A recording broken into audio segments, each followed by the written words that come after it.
you ever felt frustrated, overwhelmed, or stuck wasting time in admin instead of growing, leveraging, and scaling your business? Then this podcast is for you. Welcome to Delegate to Elevate, the podcast that's all about handing off what you don't need to do so you can focus on what you do best.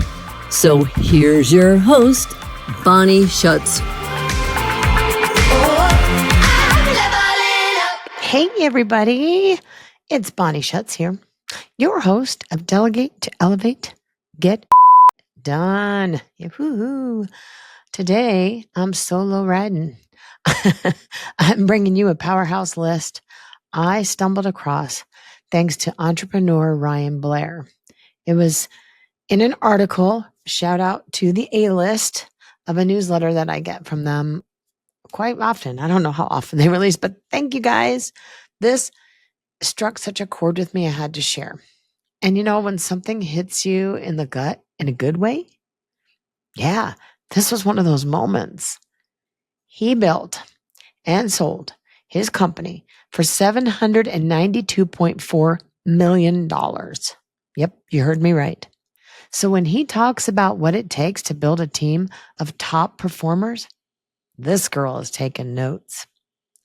And today, I'm sharing those notes with you, plus a few of my own real world thoughts from leading teams in corporate and now leading my own business. So let's get into the 8 undeniable traits that Ryan shared for every top performer. Think of this as a checklist for yourself, your team, your future hires, those you're going to delegate to elevate and become more successful in your business. Heck, this can apply to the people you choose to spend your time around even. Take that into consideration. Throw that in your brain for a minute, file it away. Okay, the first trait that he lists is this. And the funny thing about it is, before I even read this, I thought of this word as my word of the year. So his first trait is extreme ownership. And ownership is the word I chose for the year. Ba-dum-bum. Ryan and I are on the same wavelength. So what he says is this. Top perform. We'll just keep this in there. Who cares? I'm just flubbing up a little bit. Top performers don't wait to be told. They act.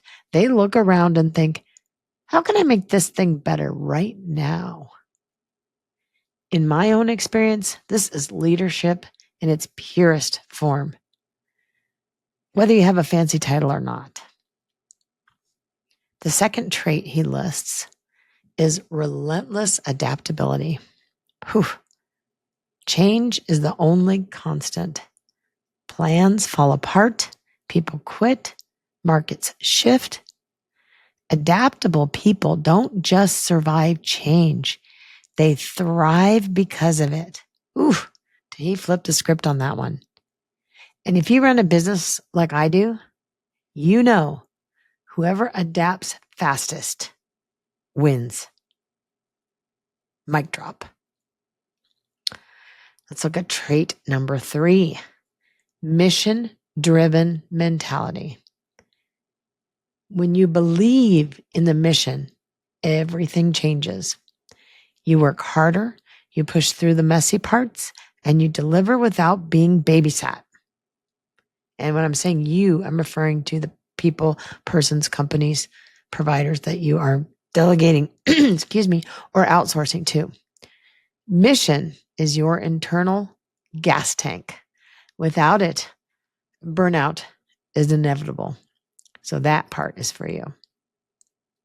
So what I would take away from that is sharing your mission, allowing these people into your vision, and making them feel your passion exuding from your pores whenever you speak to them or write to them, sing to them, whatever it is you do.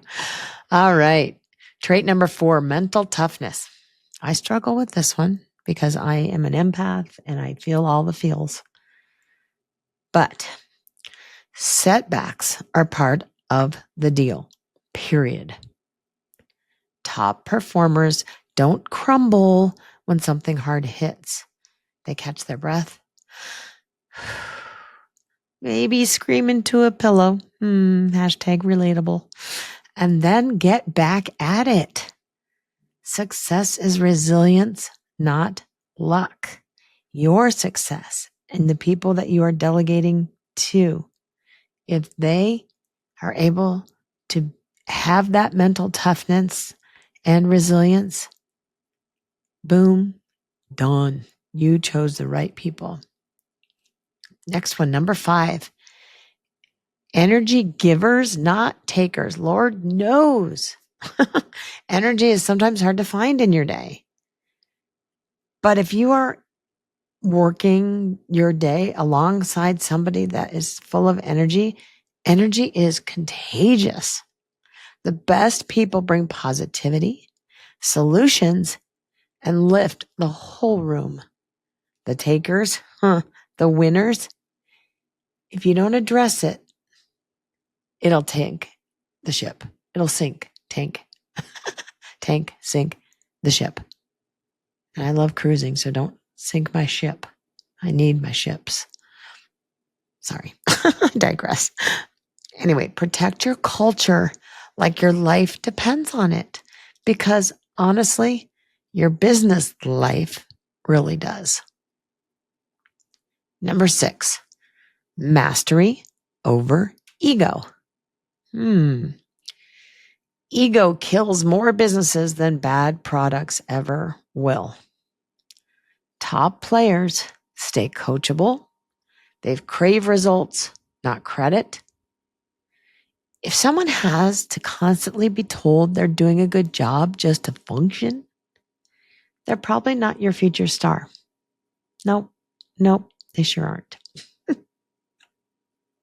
Number 7, execution over excuses. She's like, I did that, trying to make it sound a little more jazzy. But basically, execution over excuses. Nothing's ever, quote, perfect. Expectations should not be set as perfect deliverables. High performers move, they try, they tweak, and they move again. Done is better than perfect. Now, I've heard that one before. Always has been, and it always will be. Done is better than perfect. Another boom, mic drop. And number 8, obsessed with growth. People, let's say this, top people invest in themselves daily. They read, they learn, they listen to podcasts. Threw that one in there. They seek out new skills. They want to get uncomfortable. That's a little debatable. Just saying. Anyway, I'll just read what he said. They want to get uncomfortable because they know that's where the magic happens. Okay, I'll take that. Growth doesn't just happen. It's a choice. Whew.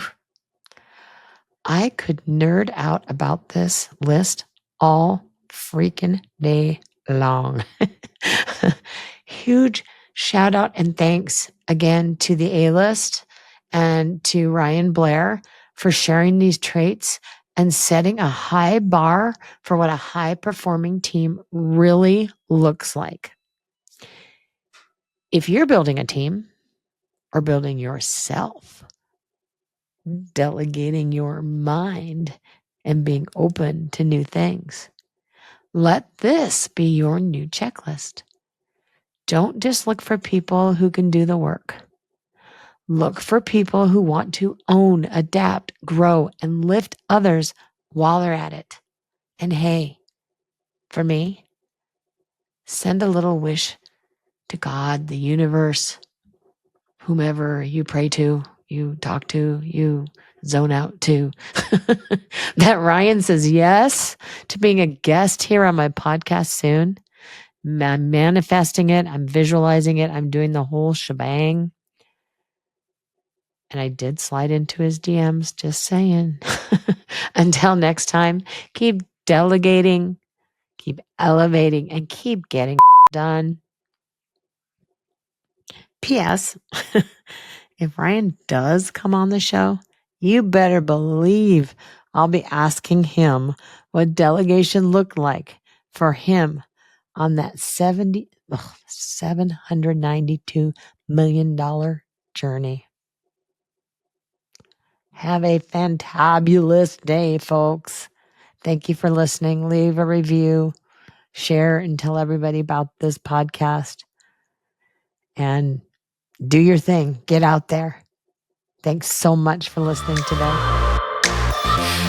So that's it for today's episode of Delegate to Elevate. Head on over to Apple Podcasts or wherever you listen and subscribe to the show. One lucky listener every single week that posts a review on Apple Podcasts or iTunes will win a chance in the grand prize drawing to win a $15,000 private VIP day with Bonnie herself. Be sure to head on over to delegatetoelevatepodcast.com. That's with the number 2. And pick up a free copy of Bonnie's gift and join us on the next episode.